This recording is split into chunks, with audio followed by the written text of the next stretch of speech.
પંચમહાલ જિલ્લાના ભાજપાના પ્રમુખ તરીકે મયંક દેસાઈની વરણી કરવામાં આવી છે। પંચમહાલ જિલ્લાના પ્રમુખની વરણી માટે સૌની મીટ મંડાઈ ગઈ છે। કેટલાય સમયથી પ્રમુખની વરણીની આતુરતાથી રાહ જોવાઈ રહી હતી અને પ્રદેશ ભાજપમાંથી નિયુક્ત કરાયેલા ચૂંટણી અધિકારી અને પદ અધિકારીઓની ઉપસ્થિતિમાં ગોધરા કમલમ ખાતે સંકલન બેઠક યોજવામાં આવી હતી, જેમાં પ્રદેશ ભાજપમાંથી આવેલા મેન્ડેટને ખોલી નામની જાહેરાત કરવામાં આવી હતી અને મયંક દેસાઈના નામની પ્રમુખ તરીકે દરખાસ્ત મૂકવામાં આવી, જેને નિયુક્ત પદ અધિકારીઓએ ટેકો આપી સર્વાનુમતે મંજૂર કરવામાં આવી હતી। આ દરમિયાન મયંક દેસાઈએ પણ પક્ષ મહાન છે, વ્યક્તિ નહીં, જેથી પોતાને સોંપવામાં આવેલી જવાબદારી તમામ કાર્યકરોને નિભાવવા માટે ખાતરી આપી હતી।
મને આજે જે જવાબદારી ભારતીય જનતા પાર્ટીના તરફથી શ્રેષ્ઠ નેતૃત્વ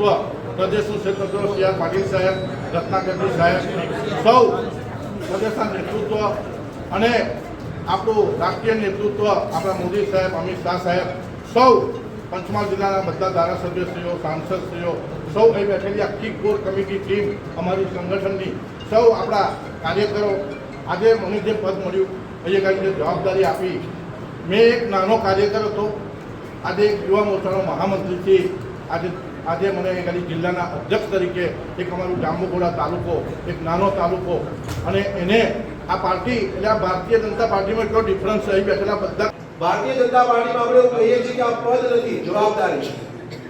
પદ હોય તો પદનો એક અહમ આવે, મદ આવે, પદમાં મદ હોય, અભિમાન હોય.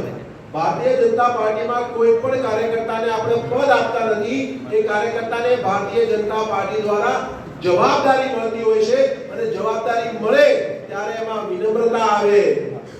એ જવાબદારી મળે ત્યારે બધા કાર્યકર્તાને સાથે લઈને ચાલવાની એમનામાં ભાવ આવે અને સાથે સાથે કાર્યકર્તાઓની ચિંતા, કાર્યકર્તાઓના પ્રશ્નો, આ બધાની ચિંતા એ જે જવાબદારી સાથે મળતી હોય છે ત્યારે આ વિશેષ જવાબદારી જિલ્લાના અધ્યક્ષ તરીકે આદરણીય મયંકભાઈને મળી છે. મને પૂરો વિશ્વાસ છે જે ભૂતકાળમાં અશ્વિનભાઈના નેતૃત્વમાં ખૂબ સારી કામગીરી કરી છે પંચમહાલ જિલ્લા ભારતીય જનતા પાર્ટીએ, એ જ રીતે આગામી દિવસમાં મયંકભાઈના નેતૃત્વમાં પણ ખૂબ સુંદર કામગીરી પંચમહાલ જિલ્લા ભારતીય જનતા પાર્ટી આપ સૌના સાથ અને સહકાર સાથે મયંકભાઈ કરશે તો મને પૂરો વિશ્વાસ છે. જે પાર્ટીએ અમારા પ્રદેશ નેતૃત્વ, પાર્ટીના અધ્યક્ષ એવા સી આર પાટીલ સાહેબ, અમારા રત્નાકરજી પ્રદેશ મહામંત્રી શ્રી, અમારા જિલ્લાના સૌ વરિષ્ઠ આગેવાનો, અમારા આપણે દેશના પ્રમુખ અને આપણા નરેન્દ્રભાઈ મોદી સાહેબ, અમારા અમિતભાઈ શાહ સાહેબ અને સૌ સંગઠનના કાર્યકરો તરફથી મને આજે જિલ્લા અધ્યક્ષની જવાબદારી જ્યારે મળી છે ત્યારે પેશ સમિતિથી માંડીને બૂથ સમિતિની માંડીને તમામ કાર્યકર્તાઓનો અને ભારતીય જનતા પાર્ટીના તમામ આગેવાનોનો હું આભાર માનું છું. અને આવનાર સમયની અંદર સંગઠનની જે કંઈ કામગીરી કરવાની છે એ અમે અમારા તમામ કાર્યકરો દ્વારા અને અમે સૌ એક મેક થઈને બધા ભેગા મળીને આ સંગઠનની કામગીરી આગળ વધારીશું અને અમારા પંચમહાલ જિલ્લાનું નામ આખા દેશની અંદર રોશન કરે એવી રીતે આ જિલ્લાને લઈ જવા માટે પ્રયત્ન કરીશું.